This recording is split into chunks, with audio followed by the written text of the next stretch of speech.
बच्चों, welcome back to ED academy. एक बार फिर से आप सभी का हमारे चैनल ईडी एकेडमी पे बहुत बहुत स्वागत है।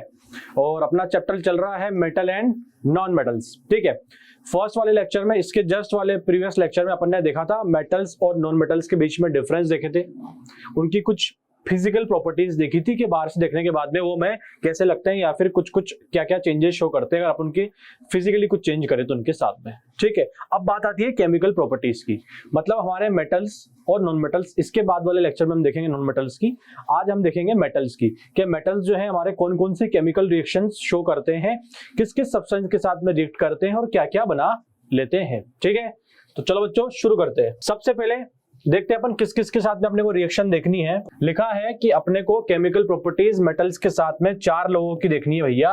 पहला कि मेटल ऑक्सीजन के साथ में रिएक्शन कर कर क्या बना लेते हैं। ठीक है, दूसरा बात कि मेटल जो है पानी के साथ में रिएक्शन करके क्या बना लेते हैं कि अगर मैं पानी में डाल दूं तो क्या होगा। तीसरा, एसिड्स के साथ में रिएक्शन करके क्या बना लेते हैं। और फोर्थ, सोल्ट सॉल्यूशन के साथ में रिएक्शन करके क्या बना लेते हैं। ये 4 प्रकार के रिएक्शंस हैं जो अपने को देखनी है। ठीक है, तो फर्स्ट रिएक्शन, मेटल की रिएक्शन ऑक्सीजन के साथ में। देखो ध्यान रखना कि मेटल्स मैंने आपको बताया है क्या होते हैं, इलेक्ट्रोपॉजिटिव एलिमेंट्स। क्या होते हैं? Electropositive elements. और नॉन मेटल्स वो होते हैं इलेक्ट्रोनेगेटिव एलिमेंट्स। मेटल्स चाहता है इलेक्ट्रॉन को देना, मेटल्स बिल्कुल दानवीर लोग हैं, वो चाहते हैं इलेक्ट्रॉन को देना। अगर भैया आसपास कोई ऐसा एलिमेंट आ जाए, कोई ऐसा जीव जंतु आ जाए जो उस इलेक्ट्रॉन को ले ले, तो ये उससे रिएक्शन कर जाएंगे और उससे बोल देंगे कि भैया आ जाओ अपन बॉन्ड बना लेते हैं, मैं इलेक्ट्रॉन देता हूं, तुम ले लो और अपन बॉन्ड बना के स्टेबल हो जाएंगे। ठीक है, तो आपके पास में इलेक्ट्रोनेगेटिव एलिमेंट्स हैं जो मैंने आपको शायद पहले भी बताए हों कि फ्लोरीन, ऑक्सीजन, नाइट्रोजन। ठीक है, ये 3 बताए थे जिसमें ये सबसे बेस्ट इलेक्ट्रोनेगेटिव एलिमेंट्स मैंने आपको बताए हैं। फर्स्ट नंबर पे फ्लोरीन, सेकंड पे ऑक्सीजन, थर्ड पे नाइट्रोजन। ठीक है, अब अपने को रिएक्शन देखनी है ऑक्सीजन के साथ में। मैंने बता दिया आपको ऑक्सीजन क्या होता है, इलेक्ट्रोनेगेटिव एलिमेंट होता है। ठीक है, तो मेटल जब इलेक्ट्रॉन देगा तो ऑक्सीजन उस इलेक्ट्रॉन को ले लेगा और एक कंपाउंड बनाएगा जिसको हम बोलते हैं मेटल ऑक्साइड। क्या बोलते हैं? Metal oxide. मतलब एक मेटल आया, उसको ऑक्सीजन दी तो वो कंपाउंड बनाएगा जिसको हम बोलते हैं मेटल ऑक्साइड। एग्जांपल की बात करें, जैसे मान लो मैंने मेटल लिया सोडियम Na। ठीक है, ऑक्सीजन के साथ में रिएक्शन कराता हूं, ऑक्सीजन की सप्लाई दी। ठीक है, तो क्या होगा ये कि आपके कंपाउंड बनेगा जिसका नाम है सोडियम ऑक्साइड, जो कि क्या है, एक मेटल का ऑक्साइड है, सोडियम ऑक्साइड। ठीक है, इसमें क्या होगा, Na इलेक्ट्रॉन देगा और ऑक्सीजन इलेक्ट्रॉन ले लेगा और एक कंपाउंड बना लेंगे जिसको हम बोलते हैं सोडियम ऑक्साइड, जो क्या है, मेटेलिक ऑक्साइड। ठीक है, एक इंपॉर्टेंट बात हमको नोट करनी है, वो क्या है कि मेटल्स के ऑक्साइड्स जो होते हैं वो होते हैं बेसिक नेचर के। कौन से नेचर के होते हैं? बेसिक नेचर के। बेसिक नेचर कहने का मतलब यह है कि जब आप इन ऑक्साइड्स को पानी में डालोगे, क्या भैया, जब आप इन ऑक्साइड्स को पानी में डालोगे तो ये बेस बना लेंगे। कैसे? देखो ये सोडियम ऑक्साइड मेटल का ऑक्साइड है, मैं इसमें डाल देता हूं पानी H2O, तो क्या मिल जाएगा मुझे? NaOH। क्या मिल गया? NaOH। इसका नाम है सोडियम हाइड्रोक्साइड, जो कि क्या है, बेस है। ठीक है, तो यहां से हमको पता चलता है कि इनका नेचर बेसिक भी होता है। इसके पहले अपन ने एक चैप्टर पढ़ा था एसिड, बेस एंड सॉल्ट, उसमें भी आपको पता चला था कि मेटल ऑक्साइड्स का नेचर बेसिक होता है। कैसे? देखो मैंने एक रिएक्शन बताई थी कि एसिड मेटल ऑक्साइड्स के साथ में रिएक्शन करके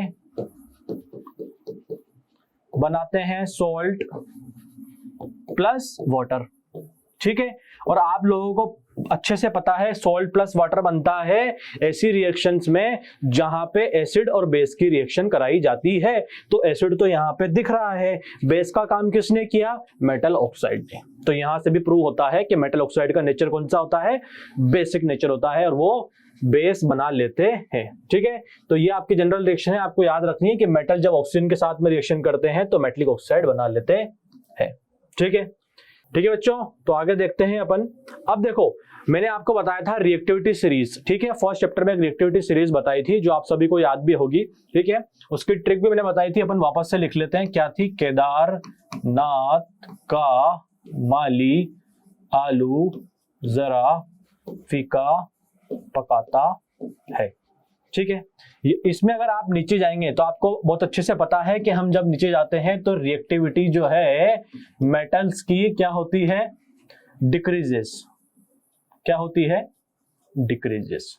ठीक है, अब देखो ये सब मेटल्स जो है ऑक्सीजन के साथ में रिएक्शन करेंगे और क्या बनाएंगे, मेटेलिक ऑक्साइड। ठीक है, सब रिएक्शन मेटल के साथ में ऑक्सीजन के साथ में रिएक्शन करेंगे और क्या बनाएंगे, मेटल ऑक्साइड। लेकिन आप देखो इसमें रिएक्टिविटी जब हम नीचे जा रही हैं तो डाउन होती जा रही है।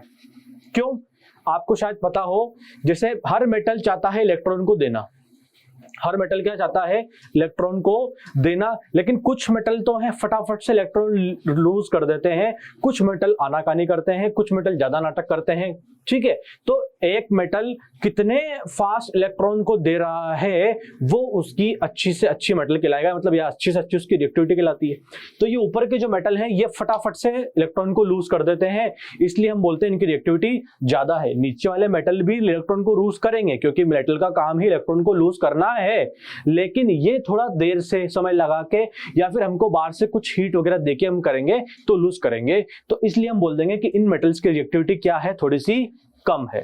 ठीक है, तो अगर मैं कहना चाहूं तो मैं बोल सकता हूं जैसे KNaCa ये जो है हाईएस्ट रिएक्टिव मेटल है, MgAlZn ये जो है ये मीडियम रिएक्टिव है, और ये FePb ये है आपके लेस रिएक्टिव, और हाइड्रोजन के नीचे वाले जो है जैसे इसके नीचे हो गया Cu, Hg, Au, Pt ये क्या है, ये सब है लीस्ट रिएक्टिव, इनकी रिएक्टिविटी जो है बहुत ज्यादा कम है। ठीक है, तो अगर इनकी मैं बात करूं तो देखो ये तो जनरली ऑक्साइड्स बनाते ही नहीं है, ये तो ऑक्साइड्स आपके बनाएंगे ही नहीं। ठीक है, ये तो आप जो मान के चले ऑक्साइड्स बनाते ही नहीं है किसी भी कंडीशन पे। ठीक है, अगर हम ऊपर वालों की बात करें तो ये वाले मेटल्स ऑक्साइड्स बनाएंगे, लेकिन अगर हाई रिएक्टिव मेटल की ऑक्सीजन जैसे मेटल यूज किया है आपने, उस टाइम पे जो ऑक्साइड बनेगा वो ऑक्साइड जो बनेगा वो जो कंपाउंड बनेगा उसकी स्ट्रेंथ भी होगी ज्यादा। नीचे जाएंगे तो ऑक्साइड बनेगा लेकिन उसकी स्ट्रेंथ भी होगी कम। ऐसे ऐसे हम नीचे जाते जाएंगे तो ऑक्साइड्स तो बनेंगे, पर हर मेटल की ऑक्सीजन के रिएक्शन करने की जो टेंडेंसी होगी वो होगी अलग। क्यों, क्योंकि हर मेटल इलेक्ट्रॉन देना चाहता है पर अलग अलग तरीके से वो देगा, कोई फटाफट दे देगा, कोई धीरे देगा, कोई और समय लेगा। ठीक है, तो समझ में आ गया, हमको ये समझ में आया है यहाँ से कि सीरीज में मेटल्स को जो हमने अरेंज किया है उनकी डिक्रीजिंग ऑर्डर में, तो उसमें हर मेटल इलेक्ट्रॉन देना चाहता है लेकिन कोई फास्ट दे रहा है, कोई स्लो दे रहा है, इस वजह से मेटल्स ऊपर से लेकर नीचे अरेंज किए गए हैं। और जब ये ऑक्सीजन से रिएक्शन करेंगे तो इनके ऑक्साइड्स तो बनेंगे, लेकिन ऑक्साइड किसी का ज्यादा स्टेबल होगा, किसी का लेस स्टेबल होगा, किसी का और कम स्टेबल होगा, क्योंकि उनकी रिएक्टिविटी के कारण। ठीक है, अब मान लो जैसे अगर आपको, जैसे मैं बोलता हूं KNaCa ये हाई रिएक्टिव मेटल है, तो इनको तो क्या चाहिए, इनको तो बस ऑक्सीजन दे दो और ये रिएक्शन कर जाएंगे और अपने ऑक्साइड बना लेंगे। बीच में अपन मान लो आए, जैसे एल्यूमिनियम की रिएक्शन में O2 के साथ कराऊंगा तो बन जाएगा अपना ऑक्साइड Al2O3, लेकिन यहाँ पे हो सकता है आपको थोड़ी सी हीट देनी पड़े। ठीक है, अगर मैं Fe की रिएक्शन कराऊंगा ऑक्सीजन के साथ में और अपना बनेगा Fe2O3, तो यहाँ पे क्या होगा, यहाँ पे हो सकता है कि मुझे हीट जो है हाई हीट देनी पड़े। क्यों ऐसा होता रहेगा, क्यों नीचे जाते जाएंगे, क्यों, क्योंकि रिएक्टिविटी मेटल की कम होती जा रही है, इसलिए ऑक्सीजन के साथ में ऑक्साइड्स बनाने की जो टेंडेंसी है वो भी धीरे धीरे कम होती जा रही है। आई बात समझ में। सेकंड रिएक्शन है कि केमिकल प्रॉपर्टीज ऑफ मेटल्स में, कि मेटल की रिएक्शन पानी के साथ में, कि भैया मेटल्स जो है पानी के साथ में कैसे रिएक्ट करते हैं और क्या बना लेते हैं। तो क्या लिखा है, पढ़ते हैं कि metals react with water, metal hydroxides and hydrogen gas. मतलब जब आप कोई मेटल को लोगे और उसको पानी में डालोगे तो एक तो मेटल का हाइड्रोक्साइड बनेगा और साथ में हाइड्रोजन गैस निकलेगी। ये देखो, ये रही आपकी general reaction, metal plus water gives metal hydroxide plus hydrogen gas. ठीक है, एग्जांपल देखते हैं। मैंने ले लिया Na, सोडियम, आप सभी को पता है हाई रिएक्टिव मेटल है। जब मैं इसकी रिएक्शन पानी के साथ कराता हूं, मैंने पानी में डाल दिया, ये लो H2 डाल दिया। ठीक है, तो क्या बनेगा, मेटल हाइड्रोक्साइड, मेटल का हाइड्रोक्साइड मतलब Na और OH, ये हो गया मेटल का हाइड्रोक्साइड। साथ में निकलेगी हाइड्रोजन गैस, तो ये लो भैया आपकी H2, ये गैस आपकी निकल जाएगी। ठीक है, ये रिएक्शन होगी, समझ में आ गया। जब भी आप मेटल को पानी के साथ में डालेंगे तो मेटल हाइड्रोक्साइड बनेगा और हाइड्रोजन गैस निकलेगी।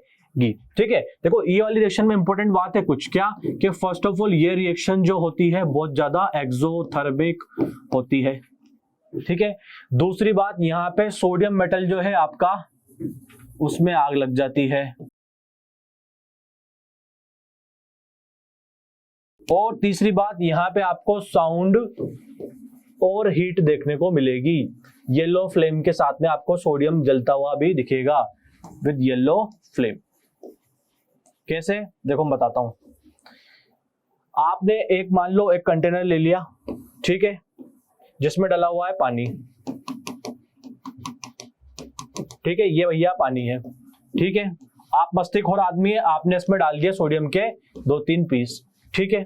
क्या होगा, सबसे पहले तो सोडियम तैरेगा, ठीक है, फिर रिएक्शन स्टार्ट होगी, सोडियम इस पानी के साथ में रिएक्शन करेगा, पहले तो वो बनाएगा सोडियम ऑक्साइड, ठीक है, फिर पानी के साथ में है ही सही वहां पे फिर रिएक्शन करके बना लेगा सोडियम हाइड्रोक्साइड प्लस निकलने चाहिए हाइड्रोजन गैस। अब ये हाइड्रोजन गैस जो निकलेगी ये कहां जाएगी, ये हाइड्रोजन गैस निकलेगी ऊपर, ठीक है, हाइड्रोजन गैस निकलेगी ऊपर, प्लस ये रिएक्शन एक्सोथर्मिक इन नेचर होती है तो हीट भी निकलेगी। अब देखो हाइड्रोजन गैस क्या होती है, फ्लेमेबल गैस होती है, हीट भी मिल गई, साथ में आसपास ऑक्सीजन तो हो गई सही, कंबशन होने के लिए तीनों चीजें मिल गई। क्या होगा, यहाँ पे आग लगना चालू हो जाएगी और हमारा सोडियम मेटल जो है वो भी आग पकड़ लेगा और साथ में हमको आवाज सुनाई देगी, जैसे फटाके फुटते ना दीवार पे, पड़ाम बुड़ूम बुड़ीम, दूसरे तरीके की हमको आवाज देखने को मिलेगी, ठीक है। तो ये था, और आपको इंपॉर्टेंट बात ये नोट करनी है कि यहाँ पे H2O जो है कोल्ड वाटर के साथ में भी रिएक्शन कर जाता है। वापस से वही कंसेप्ट, ऑक्सीजन के साथ में कभी अपने को हीट देनी पड़ रही है, कभी अपने को हीट देनी पड़ रही है, कभी ऑक्सीजन ऐसे ही दे दो रिएक्शन कर जाएगा। तो इसी तरीके से यहाँ पे भी पानी में कभी कभी आपको पानी ठंडा रखना पड़ेगा, कभी आप गर्म कर रखना पड़ेगा, कभी आपको स्टीम की जरूरत पड़ सकती है। क्यों पड़ेगी, वापस से वही आपको पता ही है कि सीरीज लिखेंगे अपन, ये आपकी सीरीज है, ठीक है। अब इस सीरीज में देखो जैसे ये KNaCl ये क्या है, हाई रिएक्टिव मेटल है, तो इनको तो आप बस कोल्ड वाटर ठंडा पानी दे दो, ये रिएक्शन कर जाएंगे और क्या करेंगे, अपना हाइड्रोक्साइड बना लेंगे, अपना जो भी मेटल रहेगा उसका हाइड्रोक्साइड बना लेंगे और साथ में हाइड्रोजन गैस भी निकाल देंगे, ठीक है। फिर अपन उसके बाद में मैग्नीशियम और एल्यूमिनियम पे, ये बोल रहे हैं भैया हम क्या है, हम थोड़ा सा मीडियम रिएक्टिव है, तो आप हमको पानी तो दो लेकिन पानी को थोड़ा सा गर्म कर दो भैया, हमको हॉट वाटर दे दो, तो हम रिएक्शन कर जाएंगे और हम बना लेंगे वापस से हाइड्रोक्साइड्स, अपने अपने हाइड्रोक्साइड्स प्लस H2 गैस।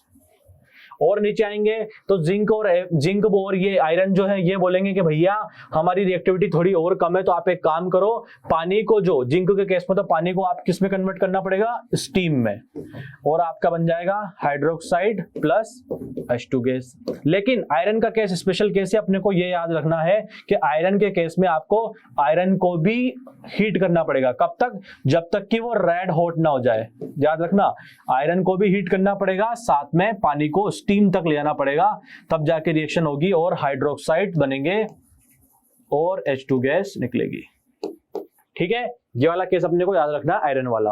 कब कि भैया आयरन किस पूछ लेते हैं कभी कभी बोर्ड में कि किस मेटल को उसके हाइड्रोक्साइड्स में बदलने के लिए और हाइड्रोजन गैस निकालने के लिए रेड हॉट तक करना पड़ता है और वाटर को स्टीम में कन्वर्ट करना पड़ता है, तब जाकर रिएक्शन होती है। तो हम बोल देंगे कि भैया वो मेटल हमारा आयरन है, और जब हम उसकी रिएक्शन पानी को स्टीम तक करेंगे तब जाके हमारे हाइड्रोक्साइड्स बनेंगे और हाइड्रोजन गैस निकलेगी, ठीक है। अब एक बात इंपॉर्टेंट नोट करने की कि हाइड्रोजन के जो भी नीचे वाले हैं ना भैया, क्या हाइड्रोजन के जो भी नीचे वाले हैं, जैसे हाइड्रोजन के नीचे आपके आएगा Cu Hg Ag Au Pt, ऊपर वाले एलिमेंट्स का नहीं लिख रहा हूं मैं, नीचे वाले का लिख रहा हूं कि हाइड्रोजन के ये जो नीचे हैं ये वाली रिएक्शन शो नहीं करेंगे और हाइड्रोजन गैस नहीं बनेगी भैया। क्यों, देखो वही कंसेप्ट, मेटल मान लो मैंने ले लिया कॉपर और रिएक्शन करा रहा हूं H2O के साथ, तो बनना चाहिए था हाइड्रोक्साइड प्लस H2 गैस, पर ऐसा नहीं होगा। क्यों, क्योंकि देखो H2O में जब वो बॉन्ड टूटेगी तो H प्लस और OH माइनस बनेगा, और अगर इस H प्लस को स्टेबल होना है तो उसको इलेक्ट्रॉन चाहिए, और हाइड्रोजन की जस्ट नीचे वाले जो आ गए ये इलेक्ट्रॉन्स देने में करते हैं आना कानी, ये इलेक्ट्रॉन्स आराम से नहीं देंगे, इसलिए ये डिस्प्लेसमेंट नहीं होगा और ये रिएक्शन नहीं होगी, ठीक है। तो हमको ये भी याद रखना है कि हाइड्रोजन के जो नीचे वाले हैं वो इस तरह के रिएक्शंस को शो नहीं करते। आगे थर्ड प्रॉपर्टी है मेटल्स के रिएक्शन एसिड के साथ में, कि भैया मेटल्स एसिड के साथ में रिएक्शन क्या करते हैं और क्या बना लेते हैं। ये अपन एसिड बेस एंड सॉल्ट में ऑलरेडी पढ़ चुके हैं, ठीक है, कि जब एसिड मेटल्स के साथ में रिएक्शन करेंगे तो बना लेंगे salt plus hydrogen gas. Example पकड़ते हैं। एग्जाम्पल मान लो मैंने ले लिया जिंक, एसिड आपके पास में दो ही होंगे, या तो HCl होगा या फिर H2SO4, ठीक है। उसके बाद में अगर मान लो मैंने HCl लिया है तो सॉल्ट बनेगा जिंक क्लोराइड ZnCl2 प्लस निकलेगी हाइड्रोजन गैस, ठीक है। अब आपको बहुत अच्छे से पता है कि ये रिएक्शन कैसे हुई, कि भैया HCl में H प्लस और Cl माइनस में बॉन्ड टूटेगी और ये जिंक जो है क्लोरीन के साथ में रिएक्शन कर जाएगा, लेकिन ये हाइड्रोजन प्लस वाले भैया बोलेंगे भैया हमारा भी तो कुछ करो, तो जिंक बोलेगा टेंशन ना ले बेटा, तेरे को इलेक्ट्रॉन मैं देता हूं। जिंक हाइड्रोजन को इलेक्ट्रॉन देगा तो ऐसे एक इलेक्ट्रॉन को हाइड्रोजन मिलेगा, दूसरे इलेक्ट्रॉन को हाइड्रोजन मतलब मिलेगा, हाइड्रोजन को इलेक्ट्रॉन मिलेंगे, दोनों रिएक्शन करेंगे और H2 की फॉर्म में निकल जाएंगे, ये दिखता बन जाएगा, ठीक है। ये ऑलरेडी हम third acid base and salt में डिस्कस कर चुके हैं, ठीक है। अगला क्या लिखा है, वापस से मेटल्स की रिएक्टिविटी एसिड के साथ में, metals which are very reactive then hydrogen in reactivity series like this copper gold silver can not react the acid to form salt and hydrogen gas. वापस से वही बात, सेम कुछ कंसेप्ट नहीं है। AgAuPt हाइड्रोजन के नीचे वाले ये इस तरह के रिएक्शन को नहीं देते, ठीक है।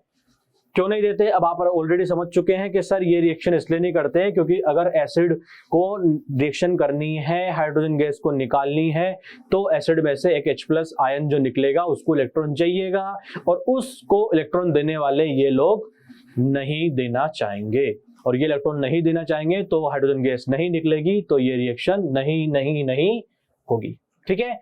तो हमको याद रखना है कि हाइड्रोजन के ऊपर वाले जितने भी एलिमेंट्स हैं वो इस तरह के रिएक्शन को शो करेंगे, सॉल्ट प्लस हाइड्रोजन गैस बना लेंगे, और हाइड्रोजन के जितने भी नीचे मेटल्स हैं वो इस रिएक्शन को शो नहीं करेंगे। अगली रिएक्शन है कि मेटल्स की रिएक्शन सोल्ट सॉल्यूशन के साथ में। ये रिएक्शन भी हम ऑलरेडी हमारे फर्स्ट चैप्टर में पढ़े थे, केमिकल रिएक्शन एंड इक्वेशन में, याद करो, जिसमें मैंने बताया था आपको कि मेटल्स जो है एक high reactive metal less reactive metal के सॉल्ट सॉल्यूशन के साथ में रिएक्शन करके उसको डिस्प्लेस कर देता है और खुद का सॉल्ट सॉल्यूशन बना लेता है, जिसको अपन डिस्प्लेसमेंट रिएक्शन बोलते थे, याद करो, ठीक है। देखो मैं बता देता हूं, एक एग्जांपल में लिखता हूं Zn प्लस CuSO4। देखो ये एक सोल्ट सॉल्यूशन है, मतलब ये क्या है, एक नमक का पानी अपन ने बना रखा है, नमक का सॉल्यूशन बना रखा है अपन ने, ठीक है, CuSO4 कॉपर सल्फेट का, ठीक है। तो क्या high reactive metal displaces less reactive metal from its salt solution, ये एक कॉपर का क्या है, एक सोल्ट सॉल्यूशन है। अब एक हाई रिएक्टिव मेटल आएगा, आप याद करो आपकी रिएक्टिविटी सीरीज में जिंक तो ऊपर है और कॉपर नीचे है, आया ना, ये रिएक्टिविटी सीरीज से होगा, सीरीज अपने को याद होना जरूरी है। तो क्या होगा, जिंक जो है भैया इस कॉपर को यहां से डिस्प्लेस कर देगा, वो बोल देगा भैया तुमसे ज्यादा रिएक्टिव मैं हूं, तुमसे ज्यादा शक्तिशाली मैं हूं, अब तुम्हारा काम हो गया, अब हमारा टाइम आ गया है। तो कॉपर यहां से निकल जाएगा और जिंक चला जाएगा अंदर और बना लेगा जिंक सल्फेट प्लस कॉपर, ठीक है। इस तरह के रिएक्शन को अपन डिस्प्लेसमेंट रिएक्शन बोलते हैं, ठीक है। तो इस तरह के रिएक्शन को अपन डिस्प्लेसमेंट रिएक्शन बोलते हैं, ये अपन ऑलरेडी पढ़ चुके थे। अच्छा, अगर मैं इस रिएक्शन को उल्टा कर दूं, मतलब कि मैं अब बना देता हूं ZnSO4 का सॉल्ट सॉल्यूशन और इसकी रिएक्शन में कॉपर के साथ में कराऊं, तो क्या बनेगा, क्या लगता है आपको, यही कंपाउंड बनेगा वापस से, क्या बन जाएगा, ये CuSO4 प्लस Zn, या फिर रिएक्शन नहीं होगी, ये रिएक्शन नहीं होगी। क्यों, क्योंकि हमको पता है कॉपर जो है रिएक्टिविटी सीरीज में नीचे आता है, मतलब उसकी रिएक्टिविटी जो है जिंक से कम है, ठीक है। तो इस कंपाउंड में जो हमारा मेटल था Zn, उससे रिएक्टिविटी कॉपर की कम है, तो वो डिस्प्लेसमेंट नहीं कर पाएगा, और अगर वो डिस्प्लेसमेंट नहीं कर पाएगा तो भैया कंपाउंड नहीं बनेगा, ठीक है। और कंपाउंड नहीं बनेगा तो ये रिएक्शन नहीं होगी, ठीक है। तो ये 4 रिएक्शंस थी अपन ने मेटल्स की, जो अपन ने अच्छे से डिटेल में पढ़ ली है। इसके बाद हम नेक्स्ट क्लास में हम देखेंगे नॉन मेटल्स की रिएक्शन किस किस कंपाउंड्स के साथ में होती है, ठीक है। अगर आपको ये लेक्चर पसंद आया हो तो इस अपने दोस्तों के साथ में इसको शेयर करो, सब्सक्राइब करो, उनको बोलो चैनल को भी लाइक करें और सब्सक्राइब करें, ठीक है। मिलते हैं अपन नेक्स्ट वीडियो में, तब तक के लिए tata bye bye, thank you so much.